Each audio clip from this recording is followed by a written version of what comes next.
guys, so today's video, why am I like such a dork right now? I haven't filmed in a little while, so if I sound like an idiot, then I don't know what to tell you. That's basically why. So today's video is going to be a get ready with me talking all about Sarah J. Maas's A Court of Thorns and Roses series, also known as the Acotar series. So I'm very excited to share this with you guys. I can't wait. I'm going to tell you guys all my thoughts, all that jazz, and we're going to get right into it. So I'm just going to put all these books down because it's kind of a lot. And we're just going to leave the first one here. I'm going to give you guys my ratings, my full thoughts, my least favorite book, and my favorite book of the whole series. And I am feeling pretty accomplished that I started off the year reading all of Sarah J. Maas's series. I still haven't read Crescent City, but I have read Throne of Glass and I've read Acotar now, and honestly, I've been having a great time. So there's some ups and downs, but mostly this series stayed pretty consistent throughout the entirety. So let's go ahead and start off with A Court of Thorns and Roses by Sarah J. Maas. This is actually one of her, I think this is her most sold book. Out of all of her books, this is the most popular, which is crazy because a lot of people's favorites is the second one, but also like maybe, you know,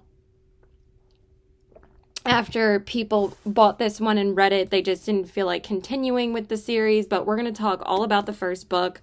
And the first book is actually the shortest out of all the books because A Court of Frost and Starlight is a novella. It's not a novel, and that one's only like 200 pages or so. But this one is like 416 pages. And I thought that this was like the perfect length and the perfect, like non-heavy reading book for you to start out with the series. And I actually ended up absolutely loving this one. I know that some people say that this one is like boring and they think it's like their least favorite, but honestly, I freaking loved this one. So I'm so super excited to talk about it. So basically, we have the human girl named Feyre in A Court of Thorns and Roses, and she is the main character of the series. She's the main protagonist. She is the protagonist, and she lives with her two sisters, Nesta and Elaine, and their father. So their mother actually passed away when I think Feyre was a teenager. I think Feyre's like 16 around this time. And basically, her father isn't really like taking care of them anymore.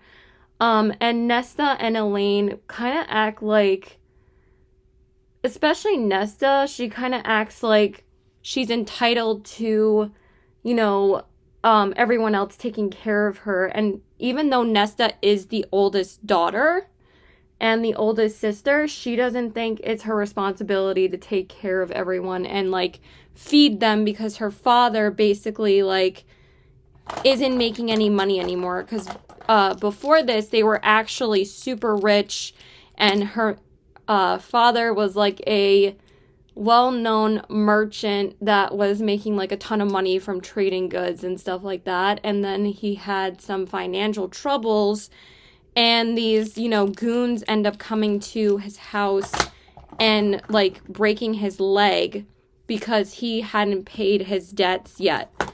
Like he was in big trouble, and basically they ended up going into financial ruin, so they have no money now. So one night, so Feyre goes and like hunts for food every night, basically, so her family can have food. And usually she brings back like deer, like venison and stuff like that.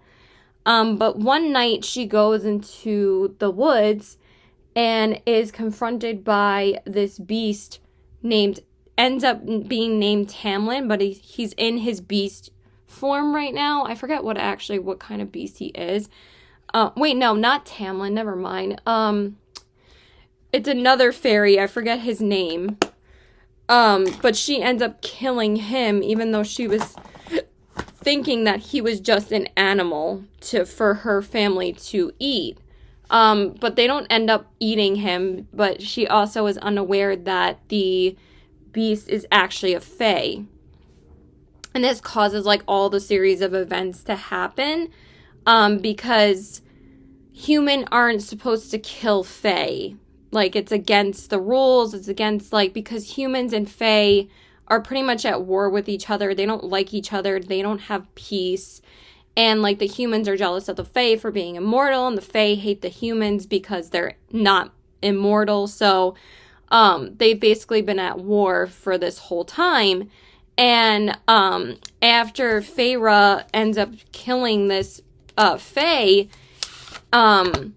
Tamlin comes to the father's house in his beast form and says, "You're coming with me," because that was against the Fae law.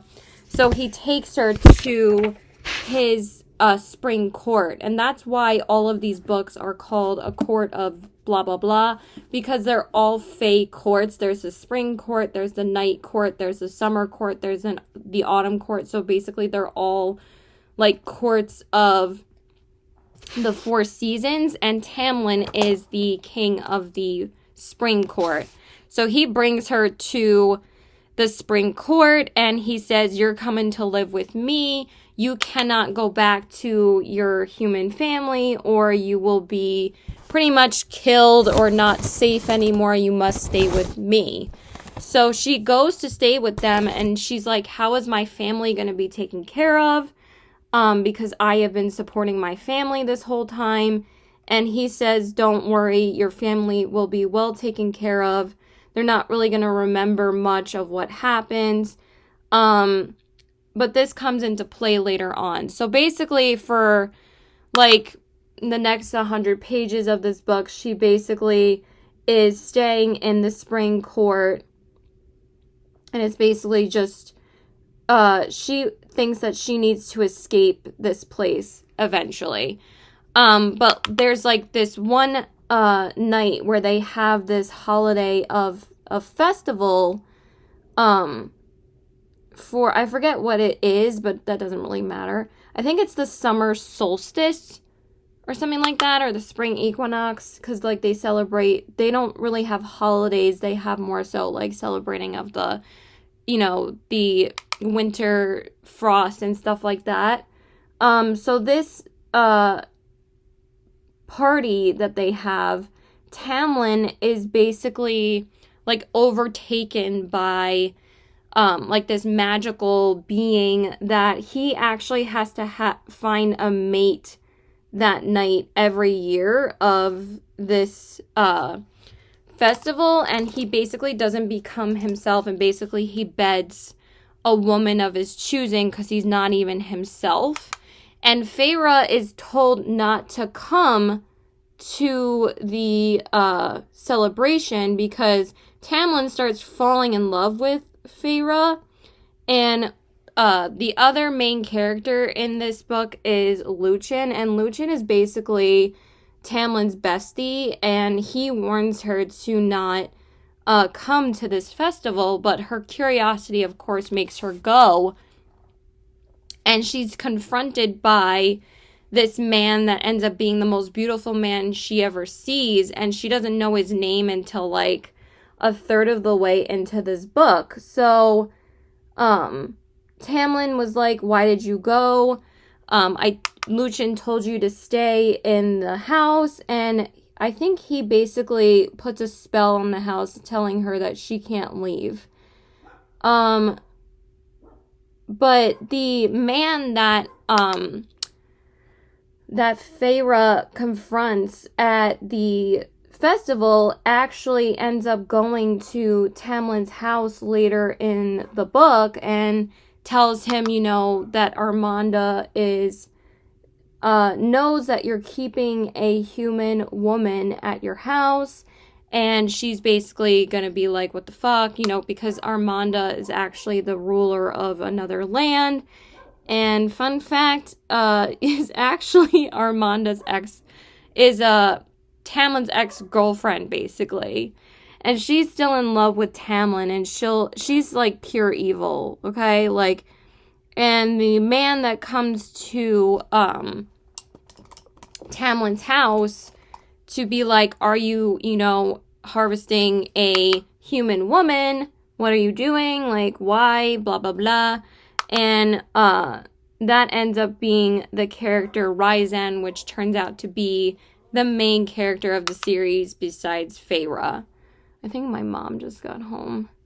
So, a few more things happen, and basically, Tamlin ends up getting captured by Armanda. Like, Ryzan and Armanda are getting pissed off at Tamlin that he's still keeping this human woman with him. I don't remember exactly what conspires that she ends up capturing him, but I know he pisses her off.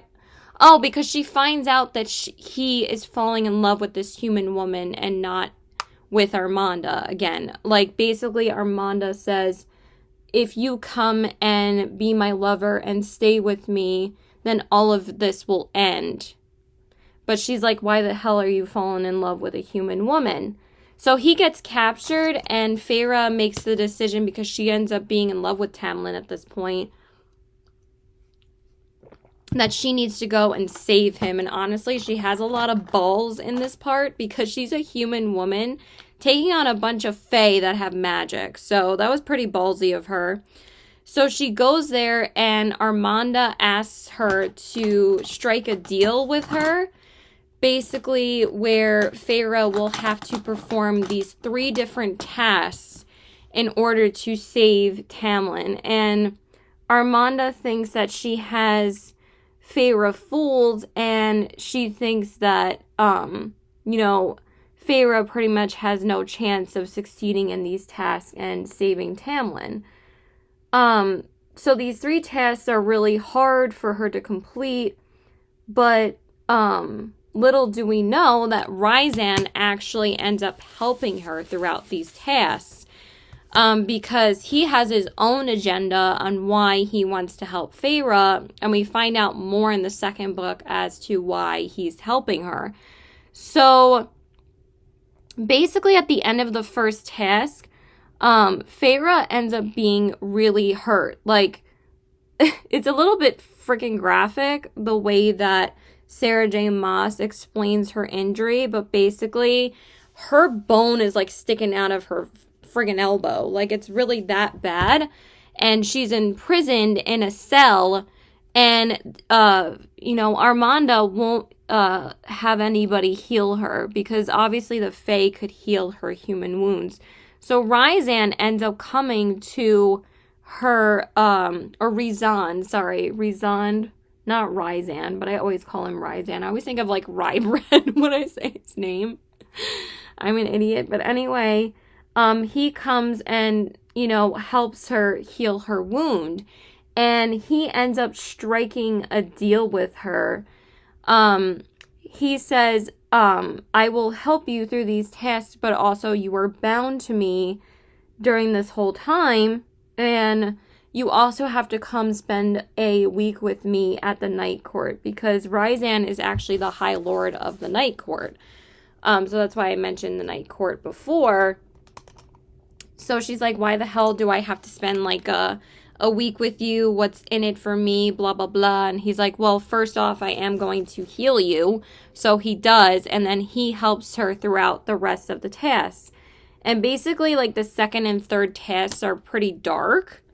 Honestly, like, the third task is probably the darkest. Okay, like, none of my brow bone brushes are actually clean right now. So I'm going to have to grab a different one, I guess, because this is the only one that's actually clean. It's one of my Glam Light brushes, so there we go. Even though this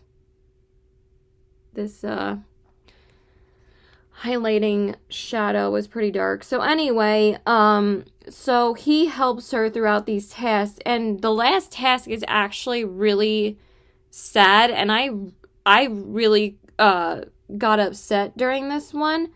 So the third task will basically be that Feyre has to like stab in the heart these 3 innocent fairies. And basically, like, during the whole thing, they're like pleading with her to not stab them. And Rizan is actually the one that makes her stab them, because this is the only way that she's going to be saved. So it's really, really sad. And I was crying throughout this whole thing because, like, she has to stab them in the heart and they're innocent fae. And basically Armanda's convincing of her to do this was that she, killed the fae that night in the woods. So why is this any different? He was innocent too. Like, she's a bee, okay? She's a bitch. So she eventually does stab all 3 of them, but Armanda also says, I don't want to let you go. I still love Tamlin. And basically she wants to kill Feyre in this part. And Tamlin's not the one that actually really saves her. Rizan does, and I think he's the one that kills her. Or maybe it was Tamlin. I think they did it together. I really can't remember if it was Rizan or Tamlin. And she's like, why are you helping me? Blah, blah, blah, bleep, blah, bloop. And that's basically what happens. And at the end of this, she, is back with Tamlin. And she is staying in the spring court with him. And that's basically how the first book ends. Because it basically says, let's go home at the end. Because she thinks that she's in love with Tamlin. So that's the end of the first book. And that made me, like, want to read the second book, like, so badly. But I think the first one was so great. I don't think it ever lost momentum. I honestly thought this book was amazing. So I definitely gave this book a 5 out of 5 stars. I really did love this. And this became one of my top 5 favorite Sarah J. Maas books that I've read so far. So that's all about the first book. I can't believe we've only talked about the first book. We have 4 more to go. But honestly, the 3.51 isn't really that much more, so we're just going to talk about the second, the third, and the fourth book. So yeah, let me just go wipe my under eyes, and then we'll talk about A Court of Mist and Fury. Of course, there were 2 more things that I forgot to mention about the first book before I start doing the rest of my makeup. So at the end of A Court of Thorns and Roses, Feyre becomes immortal. And she was made, which is actually very important to the rest of the story, because she's not a natural fae. She was made immortal. She wasn't born a fae. So, and she is not cauldron made, but she is saved by, like, the 7 courts, by Tamlin and by Rizan, and basically she has the power of the 7 courts combined. So she's pretty powerful. So, and also, like, midway into the book, Tamlin actually sends Feyre back to her family because he thinks that this is the only way that this is why she is goes to save Tamlin, because he actually ends up getting captured while she is away, because he thinks that he's going to get captured. And this is probably, like, the nicest thing that he ever does for her. Is to keep her away from from Armanda. She sends her back to her family, and her family's like, where the hell have you been? Blah, blah, blah, bleep, blah, bloop. And Tamlin basically says to her that I made up to your family that you're visiting your sick grandmother and you've been staying there for the past few months. But, like, Nesta doesn't really buy this for a minute. She thinks that she was staying with the Fae, which is actually very important because they're not supposed to know this. So it's actually pretty cool. Okay, so now we're going to get into the second book. So the second book basically starts off with Feyre staying with Tamlin, and this one is called A Court of Mist and Fury, so that's the book we're going to be talking about now. Duh. Where did I put the first one? Oh. Jeremy. So basically, she's staying with Tamlin, and she ends up being engaged to Tamlin. And they're supposed to get married, and Feyre's kind of questioning whether or not she wants to marry Tamlin, like, so soon. Like, she thinks that they're kind of rushing it. But also, Tamlin is kind of showing his true colors, that he doesn't want her going anywhere. He just wants her to stay in the spring court, like, all the time. And, you know, Tamlin and Lucien are the ones that go on the missions and basically, like, leave Feyre alone in the house. And she's like, why aren't you letting me fight? You know, I can help because since I'm Fae now, I can help you, you know, fight. And he's like, no, I don't want anything happening to you again, which is just so weird because, but also it, like, turns out that he's not what he seems at all.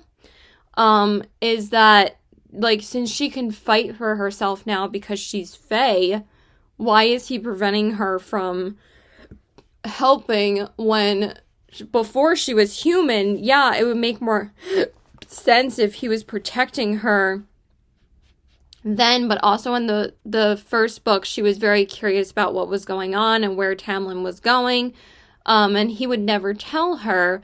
So in the second book, like, he actually ends up, like, wait, hold on. This doesn't happen until a little later. So basically, the day arrives where she is supposed to be marrying Tamlin. And she's still having her doubts, but she decides that she needs to go through this. And what's so funny is that Rhysand basically just shows up and appears and interrupts the entire wedding. And he's like, bitch, you need to come with me. Like, you owe me a week at the night court. It's been 3 weeks. You have to just come with me. Like, he's not taking any bullshit. And he's like, you are supposed to be at the night court right now. And Tamlin's, like, furious. But, and so is Feyre. And she thinks that, you know, he's taking her away from her freaking wedding. And he's like, no, you're coming with me. So she basically spends a week there. And, you know, they're just, like, bantering and stuff like that. And then she goes back to Tamlin. And she slowly realizes that, I mean, even though Tamlin is, like, infuriated that she, you know, had to be taken from him. And he thinks that she hurt her and blah, blah, blah, bleep, blah, bloop. And, he basically, like, wants to prevent her from going there as much as possible, but she can't break this deal because I forgot to say before that deals are actually, like, binding things to Fae, and basically to get out of something, you have to break a deal with a Fae. Like, and once you make this deal, it's basically like you're magically bound to them. And you can't do anything until the bond is broken. So, you have to fulfill this deal because he did her a favor by healing her. So she has to go to the night court. So, as time goes on, she realizes that Tamlin is nothing as what he seemed. And he keeps on shutting her out, of these missions, that Tamlin goes on. And he basically, like, locks her in the house at this point. And Rhysand actually goes and, well, actually one of his court members goes and saves her because Feyre was actually introduced to the rest of the night court. And they become, like, the main characters throughout this series when Rhysand took her the first time. And I think it was, I forgot her name. Why can't I remember? More. I think it was More that went and saved her. Because Tamlin puts, like, this enchantment on the house, like, the one night that Feyre wants to come with him. And he's like, no, you can't leave. So he basically, like, imprisons her in this house. And basically, she feels like the same way that she did when she was imprisoned by Armanda. And she's realizing that this relationship is really, like, not good for her. And she decides to leave with More. And she takes her back to the night court. And Rhysand, you know, says, you are right. And he says, if you decide to stay here, you can leave on your own free will. You are not bound to the court, but you have to decide whether or not you are leaving or staying. But he also says that we don't prevent you from leaving if you decide to. What the hell happened to the cap of that was right here. So basically she's already granted more freedom by Rysand to do what she wants, honestly. Like, he is letting her make her own decisions. So she's already slowly realizing that she still doesn't trust him fully, but also he says you're allowed to stay here for as long as you want. And basically, like, all of part 2 is her basically falling in love with Rysand. And there, I can see why this is people's favorite book. Because the love story between Rysand and Feyre and their banter is probably some of Sarah J. Maas's like best writing, because their banter is literally hysterical. Like, also Feyre can't read, so he actually just requires her to start to teach her to read. And the things that he writes to her cracks me up. He basically, like, tells her, like, read these 3 sentences. And he says, Rysand is the best. Rysand is the hottest. Rysand is the most handsome. Rysand is the most powerful. Or Rhysand, whatever his name is.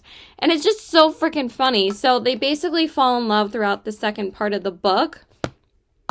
And Tamlin's, like, flipping out. He's, like, you know, wants her to come back. He's basically getting paranoid that she's not back. And also, like, since she's away, this kind of causes, like, a huge rift in the courts that she is supposed to be back with Tamlin, because this will now cause basically a war. So Tamlin uses that to his advantage in the third part of the book. But also Nesta and Elaine are captured by the evil king that's in the other courts. I forget which court he's in. And I also forgot his name right now, but we'll talk about that later. And, you know, Feyre has to go and save them. And since now, Feyre and Rysand are basically bound to each other because they end up becoming each other's mates. And it's honestly so beautiful the way that she does this. Just their love story is so beautifully written that you just want to, like, know everything about Feyre and Rhysand. I knew I was just going to only be able to get through the first 2 books before my mom got home. But so she has to save Nesta and Elaine from this evil king.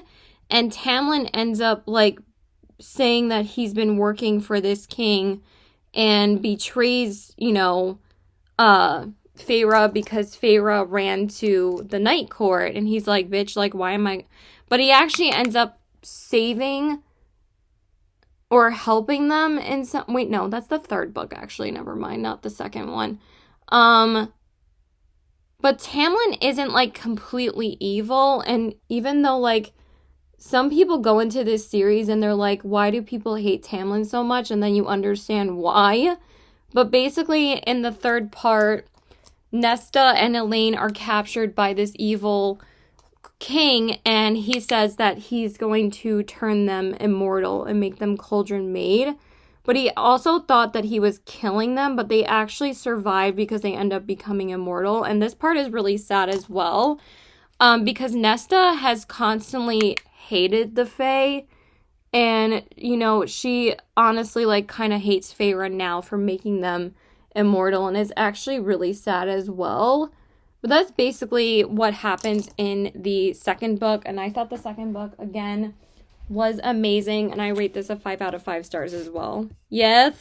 So basically at the end of this book, yeah, basically it says, you know, that they're all fighting with Tamlin, and actually, since I said before that Tamlin uses his alliance with the other king to his advantage, it requires Feyre to go back to the spring court with Tamlin, and she has to stay there. And Rhysand like wants to kill him and blah blah blah blah blah blah. So that's basically how the second book leaves off, and then we're gonna go into the third book now, which is called A Court of Wings and Ruin. I just have to prepare myself to talk about this book because honestly, this book wrecked me emotionally, and I honestly think that this is Sarah J. Maas's best book that she ever wrote. I really do think that. This book was absolutely amazing start to finish. Even though this book is 700 pages, honestly, I feel like this is where Sarah J. Maas's writing shines. That I feel like this book needed to be 700 pages just to understand everything that goes on in this book. There is battles, there are deaths, there are high stakes, everything. So much happens in this book that I just literally didn't want it to end. That's how good it was. It was such a fantastic book. Oh my god, I loved it so much. So I think you need to realize that I freaking loved this. So yeah, anyway, I thought it was just such a great book. And basically this book starts out with Feyre being in the spring court back with Tamlin. That's basically the first 100 pages, and she's like, I hate you, blah blah blah. And she knows that she's gonna have to go back to the night court eventually, but this is all part of Rhysand and Feyre's plan. Since now they are mates, they can communicate with each other with their mating bond. So she uses this to her advantage to get into Tamlin's head and figure out like what he's doing, and she finds out that he's still working for the evil king. So Rhysand asks Feyre for like updates about like what's going on, and she tells him everything. But also like this is important to what Tamlin does as well with Rhysand, like when Feyre goes to the night court and would spend those like weeks with him. Tamlin would always ask her for like a full report once he came back, because Tamlin and Rhysand like hate each other for more than just because that they were both in love with Feyre. But also Tamlin actually killed Rhysand's mother. Like I think Tamlin's father actually killed his mother, I mean. And Rhysand went and got revenge on Tamlin and killed, I think, his mother. I can't remember exactly who he kills, but basically they've been in like a family rivalry for centuries because they're Fae, obviously. So basically the first 100 pages is Feyre being in the spring court with Tamlin, and then part 2 is basically all about the battles that end up occurring because Feyre wasn't going to marry Tamlin, but also these wars have been brewing for quite a while with the courts, and they basically end up fighting each other. And I'm not really going to mention some of the other characters because it doesn't really matter, honestly. What else was I going to say? I'm already brain farting. Oh, and this kind of gave me a little bit of like Helen of Troy kind of vibes, because if you guys are not familiar with the story of Achilles, I'd be a little afraid if you didn't know it, but basically Helen of Troy is supposed to marry the king, and he like starts a whole war because Helen does not want to marry him. She actually ends up betraying him and sleeps with I forget his name. I really do right now. He's kind of like a pussy though. And basically this causes the whole war in Troy. And like it's kind of similar to what happens in A Court of Wings and Ruin. So basically, there's a bunch of battles that happen, and Tamlin is still, saying, like, you need to come back to me and stay in the Spring Court. And, Feyre's like, hell no, you never let me make my own decisions, blah, blah, blah. And since Nesta and Elaine were made from the cauldron, it kind of makes them, very bitter towards Feyre. Like, Nesta especially, she doesn't think that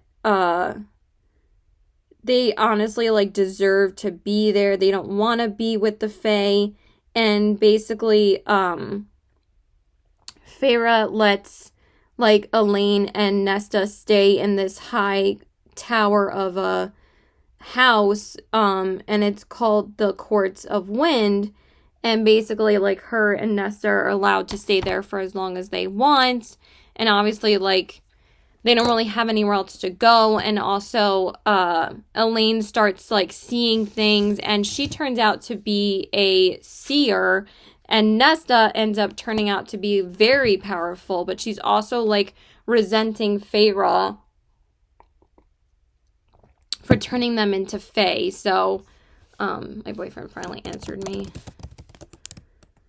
So, basically all of that happens. And then in the third part of this book, like, one of the other big battles, like, happens. And her father has been away in most of this book, and they don't know, like, where he is. Like, they think that he's just on another one of his, like, merchant trips, but also he's been gone for, like, months. So he actually doesn't even know that Nesta and Elaine were turned immortal, because he was actually gone in the last half of the second book as well. So he doesn't even know what happened to them. But then he turns up in the third battle of this book, basically, and brings troops to assist them in defeating the evil king, that actually turned Nesta and Elaine immortal. So that is basically what happens in the third part of the book. And I think I just want my bronzer, my ColourPop bronzer. And he goes and helps them, defeat the king. But her father actually, like, finally shows up for them and helps them, like, battle, and really cares about saving his daughters. But guess what? The king ends up killing the father. And it's so sad the way that this happens. And then also, like, Nesta ends up having, like, this power that she wants to save her father, but she ends up not being able to. And the other character that I want to mention is Cassian, because he ends up being, like, really important in the fifth book. Cassian, it actually ends up being Nesta's mate, and he tries to help her in saving her father, but they end up not being able to save him, and the king kills him, and it's just so sad. And then I kind of spoiled this part for myself, and I was kind of upset about it, but also, like, I was like, I have to read this after, because actually Larry Reed's mentioned this in her video, and I just thought it was so funny, because also, like, sometimes I see how long a chapter is, but sometimes I'll read the last line of the chapter, and now I'm like, oh, damn it, I spoiled it for myself. And basically, Rhysand sacrifices himself for Feyre to defeat the evil king. And he actually ends up being dead for, like, a good 20 minutes of, like, the book. And I am crying my eyes out at this part, and I posted this on Instagram that I was crying, because in this point of the series, you end up, like, falling in love with Rhysand, like, so much that it was just so sad. And I was like, oh my god, if Sarah J. Maas ends up killing Rhysand, I'm gonna be so mad. And even though he does end up being brought back because Feyre and Nesta ends up saving him, because Nesta actually has the power of death, and I think she's the one that saves him because she couldn't save his father. And also, actually, Tamlin's the one that saves him. I forgot that I mentioned that earlier. He's able to save him, which was, like, crazy. I was like, what? And then he said, like, be happy, Feyre, and brings him back to life. Because he actually has that power. That was crazy. I was crying the whole time. And then basically at the end of this book, Nesta is really upset that their father has passed, and now they're all staying, you know, still in the night court with Rhysand, and they end up getting married in this book as well. I forgot exactly when they get married. I just want to see what happens at the end of this one, and then we'll talk about the 4th and 5th one, because the 4th and 5th one won't take me that long to talk about. I mostly wanted to concentrate on the first 3 books, because the first 3 books are, obviously, if you didn't know, my favorites of the series. I think all 3 of them were absolutely brilliant, and probably some of Sarah J. Maas's best writing I've ever read.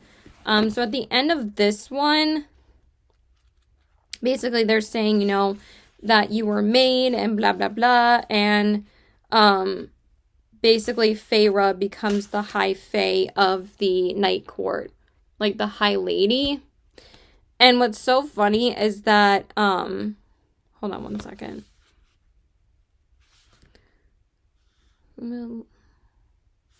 Yeah, she's just back with Rhysand in the Night Court, and they're basically talking about, you know, Feyre's ranking in the Night Court, and basically, Feyre had always wanted to become the High Lady in the Spring Court, but Tamlin told her that you're not going to be High Lady because there's no such thing as that.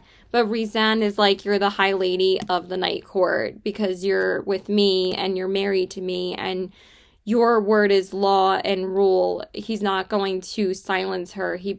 And he never once, like, diminishes her like Tamlin did to her. So this was definitely a 5 out of 5 stars for me. I did not want this book to end. I thought this book was incredible, and I absolutely loved this one. So this was definitely my personal favorite, besides the first one. So I really did love this one. And then we're just going to jump right into A Court of Frost and Starlight. This one is really short. This one's only 223 pages. And it's, again, not really contributing to the story too much. But basically, it's about, like, the winter solstice, because that's, like, the big holiday in the Night Court. And that's mostly what it's about. But also, I kind of feel like, you know, some people say that this one isn't really necessary because it's just a little novella, and also, like, it doesn't really contribute much to the overall story. But I actually think this is kind of a little palate cleanser for the whole series, because after how emotionally jarring the 3rd book was, I feel like this was a nice little break, because, like, honestly, again, I was, like, emotionally wrecked after I read the 3rd book, that this was kind of a little breath of fresh air. But it's also talking about, like, Cassian's relationship with Nesta and Asriel's relationship with Morgan. And Asriel and Morgan are the other members of the Night Court. And basically, Asriel is in love with Morgan, and he doesn't understand why she doesn't want to be with him. But it actually turns out that she's gay. And some people kind of complain that, like, Sarah J. Maas doesn't really have much representation of gay characters in Throne of Glass, but also, like, that was when Sarah J. Maas was younger and she was just portraying, like, a fantasy series. For me, it doesn't really bother me whether or not that's in there. Like, I just want good storytelling. Like, I really don't care about that kind of stuff, like, because in fantasy series, like, you have to see when whether it's necessary or not to contribute to the story, but it does make her character more interesting, but I don't think it's really that necessary for me. I again just want a great fantasy series. And basically, like, Cassian wants to get Nesta a gift, and basically, like, it's their kind of Christmas. But, you know, Nesta is, like, so detached from the family in this book because she blames herself for her father's death, that it kind of, like, scars her emotionally, and she doesn't want to be with Feyre anymore. And Feyre's trying to get her to come to the winter solstice, but Nesta's like, I really don't want to come. And that's basically what this book is about. It's also about everyone pretty much abandoning Tamlin because Lucien doesn't even want to be with him anymore, because Lucien has been Feyre's friend throughout the entirety of the series, and he doesn't agree with what Tamlin is doing to her, but also, like, since Tamlin is the High Fae, like, he would have to obey him, but at the same time, he's like, you know, this is, like, messed up. So that's basically about what this book is about. Like, Rhysand goes to Tamlin and tells him, like, you know, I'm grateful for you saving my life, but at the same time, like, I will never forgive you for what you did to Feyre. And Tamlin is basically abandoned by everyone because he's such a piece of shit. So that's basically what this book is about. It's really not that heavy. Again, it's just a little novella. And basically, it's a little spicy with Rhysand and Feyre. And it's just a little cute little read. It's just a little fast, quick read. And Elaine is also, like, struggling. Oh, and also Lucien is actually Elaine's mate, but Elaine does not want to be with Lucien. She doesn't accept him. And basically with the Fae, your mate, usually it ends up being the decision of the female on whether or not they want to accept the male as their mate. They can reject them and not want to be with them, and, like, it's killing Lucien, but at the same time, like, he can't force her to be with her, but he does come and drop off little Christmas gifts. So, like, this book, again, doesn't really have much to it. I gave it a 3 out of 5 stars because it's not really, like, but some people argue whether or not this book is actually necessary in the series. I just think it's a little bit of a palate cleanser between the 3rd and the 4th books, so you can kind of get a little bit more of an easier story. And then we are going to move on to the last book in the series, which is A Court of Silver Flames. This is actually not the final book. I actually thought it was, but then I read that she is coming out with an next Acotar book, and everybody thinks it's going to be from Elaine and Lucien's perspective, which I can't wait to see if it is. But also the first 3 books are from Feyre's first person perspective. This one is from Nesta and Cassian's third person perspective, and she kind of switches it up in A Court of Frost and Starlight, where it's all told by third person perspective, I believe, but it's all told by, like, different characters' point of views,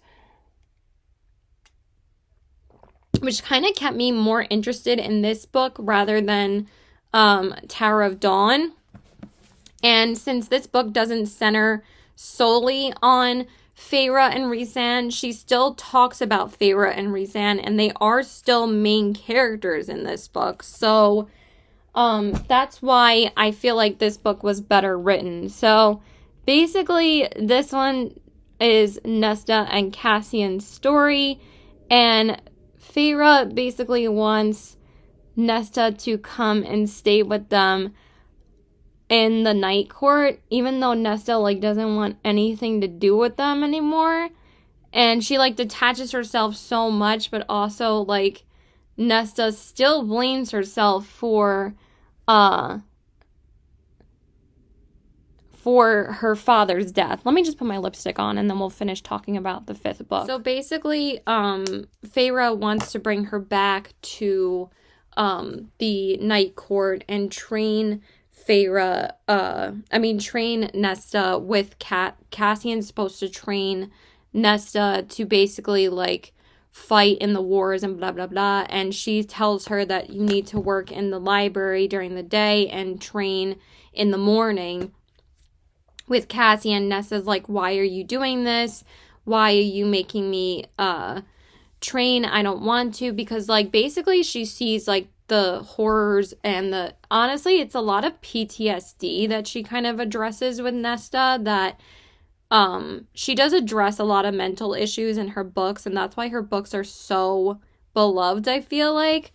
But also, like, it deals with a lot of, you know, PTSD with Nesta and her father's death. So, basically, like, that's, like, what the first half of the book is Nesta being trained from Cassian.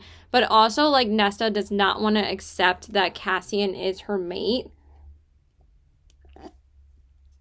And she's kind of, like, super mean to him, even though, like, he cares about her, like, so much.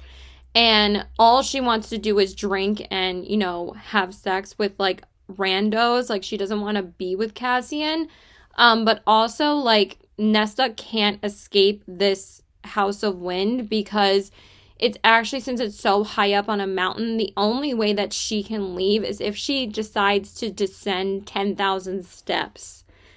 And basically throughout the book is her, like, trying to go up and down the steps to also not just conquer her physical strength, but also, like, her mental strength, because she, you know, turned to alcohol. And also it, like, kind of talks about alcoholism, too, in a way. But it's basically about her struggles, like, not wanting to confront her father's death. And that's mostly what this book is about. But Feyre and Rhysand's story is that Feyre is actually pregnant with their first child, but actually it's hard for Faye to have children. And since Rhysand and Cassian both have wings, because you actually can grow wings as a Fae, Feyre also has wings as well.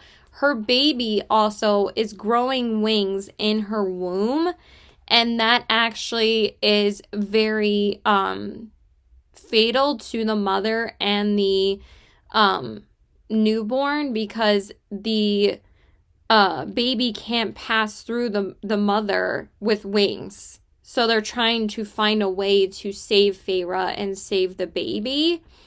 And then the third part of this book is basically about, there's also a lot of sex scenes with Nesta and Cassian in this book.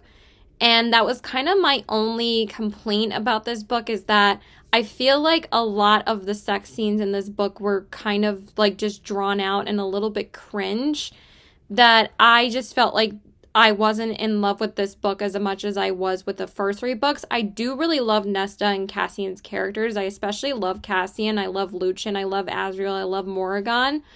But Nesta was kind of being a bitch throughout this whole book until, like, the last part. But also, like, the third part of this book is where Nesta has to go through the trials of becoming a Fae warrior, where, like, it's like this kind of like Hunger Games-ish kind of part where she has to, like, climb this mountain with, like, her two friends that she made in the library. And the women that are in this library that she works in are, you know, kind of like abused women in the past. Like, they've either been R-worded, they've been beaten. It's just been like some really sad tales, honestly. And I think I, like, cried in, like, one of the tales that she talks about, because, like, one of her friends is, like, her mother is killed by her father, and, like, she's so badly beaten. It's just, like, really sad. But also, like, his father, like, blames the daughter for the death. Like, he doesn't think he did anything wrong, and it's just really, really sad. So basically, like, Nesta, you know, completes this trial with her two friends, and that's basically what this book is about. And then Cassian is actually found by the king of, like, the evil king, and is actually being controlled by him. But Cassian also wants to go and save Nesta, but at the same time, if he does, he will get shunned out of the Fae and betrayed, and actually will be potentially killed, because you're not supposed to interfere with these tournaments that are going on. or trials or whatever. But Cassian ends up like trying to save her, but Nesta's like, no. And Cassian actually ends up being controlled by the king, and the king wants her he wants to kill her.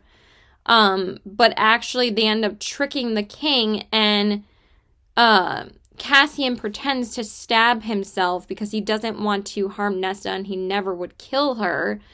But I felt like that was a little bit of a cop-out because I felt like that was a little bit similar to what Rhysand did, or what happened with Rhysand in the third book. I mean, it is different, but at the same time, it's like no one actually got killed in this book. And there's no battles in this book, which I was kind of a little bit upset about. But there's also like a lot of build-up to probably a huge battle in the fifth book. So this one was mostly build-up, but also like, since Nesta is so powerful now, she can actually save Feyre and her baby, and that ends up what happens at the end of this book is that she ends up saving Feyre and the baby, and Nesta actually pronounces Cassian her mate finally. So that's basically what happens in this book. Like, I don't really have to go into much other detail. Tamlin isn't really in this book that much, and neither is Lucien. It mostly concentrates on Nesta and Cassian and Rhysand and Feyre's court still. So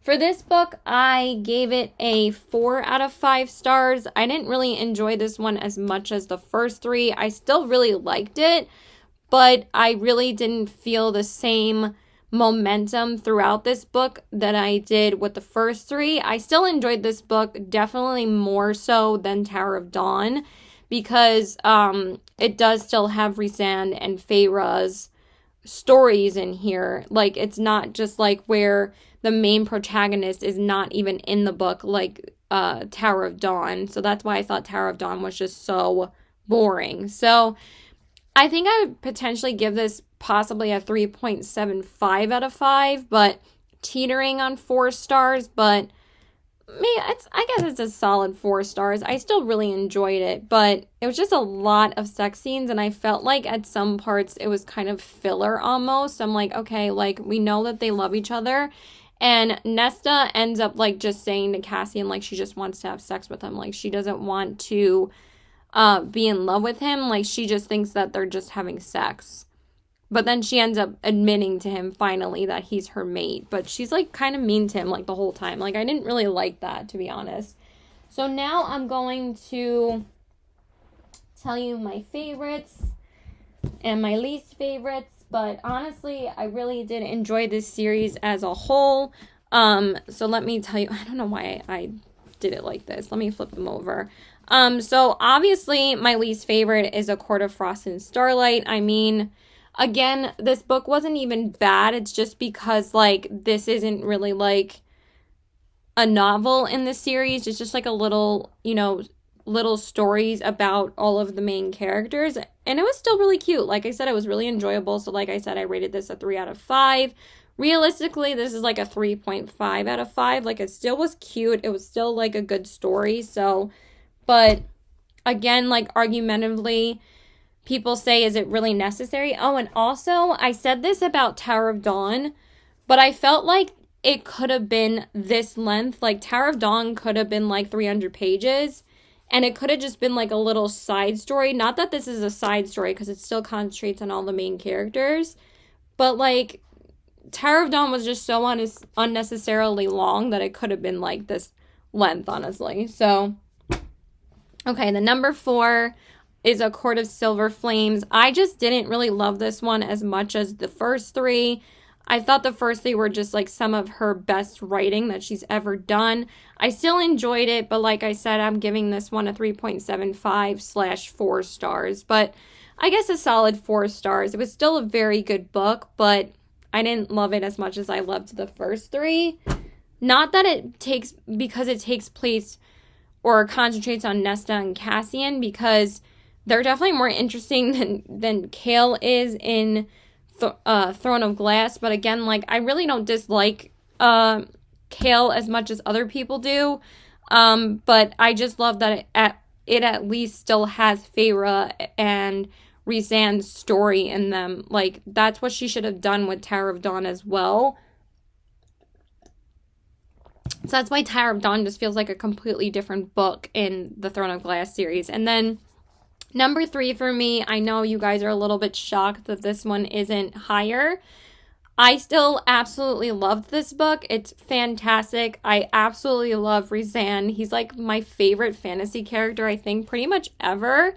And I loved this book. It's a solid 5 out of 5 stars for me. So, but there's 2 other ones that are my absolute favorites, and I pretty much told you which one's my favorite already, but number 2 is A Court of Thorns and Roses. I just thought this book was amazing, and like I said, I felt like it was like the perfect length to start off the series. Not that I felt that A Court of Mist and Fury was unnecessarily long whatsoever. I think that it was the perfect length as well, and I felt like this book, A Court of Mist and Fury and A Court of Wings and Ruin, were all like the perfect lengths, and I felt like they needed to be that long. So this book, again, I absolutely loved it, and really, like, I became completely obsessed with this series as soon as I read the first one. I was so hooked.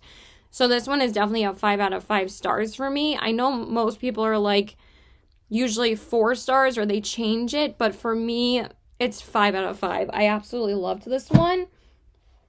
And then number 1, like I said, my personal favorite was A Court of Wings and Ruin. I think that this is the best book Sarah J. Maas has ever written. I think that this is, like I said, where she shines. I felt like this book was absolutely zero lulls. I felt like the same momentum when I read this book compared to Queen of Shadows and Empire of Storms. Like constant action, constant things happen in these books. And those are why, like, those 3 books are like my top 3 favorite Sarah J. Maas books. They're absolutely amazing. So this one's definitely number 1 with me. I would definitely say this is like a 6-star read or like a 5.5. I absolutely loved this book. It was amazing from start to finish. Absolutely loved this. Oh my god, it was so amazing, but it is emotionally exhausting. So there are all my thoughts on Acotar. If you guys have read these books, please let me know. They have taken the internet by storm. Everybody pretty much has, started reading these books throughout the last couple of years. And it's kind of crazy because these books are like 10 years old. Right? Hey Siri. When did A Court of Thorns and Roses come out? May 2015. So these books are almost 10 years old. And the fact that the A Court of Thorns and Roses is still like her top selling book is like kind of insane. But I just wanted to compare the 2 series really well. And honestly, I can't really pick a favorite series, but I think overall, Acotar's freaking amazing, but I really, really loved Throne of Glass because Throne of Glass was more so about the fantasy element through and through. Like, it wasn't really a romantic series, like, or a romantasy, but I still loved both books so much. Both series so much. There are some similarities because, Aelin and Feyre are both Fae queens. I love like the different characters that Aelin takes on. Like, she's an assassin, but she's also an immortal magical queen. Like, I think that's freaking awesome. So, and she's also human. And then with Feyre, she doesn't know like how to deal with like being human and Fae in the beginning. So they are similar in that way. And there are some similarities throughout the series, but honestly, like, they are very, very different, and I had such a fun time reading both of them. And I can't believe Sarah J. Maas like took over my life for the first month and a half of January and February, and I've just been so invested in reading and been continuing my reading journey, and I've been having such a fun time. I've been reading so many good books. So this will be my whole video on Acotar, but my February reading wrap up will be coming next week, and then we will talk about all the rest of the books that I read this month. It's only February 26th right now, and I'm on my last book of February in my TBR. So if you guys wanted to check out my TBR, I did post that like a week ago, so you guys can see what the other books were that I was reading. because when I posted that, I was actually on A Court of Silver Flames. I was reading that book when I posted that. So yeah, I hope you guys enjoyed this video. Please like and subscribe. Follow me on my Instagram at CBW819 and check out my Poshmark at the same handle. And I will talk about all the books that I read in February next time. So yeah, I love you guys. Bye.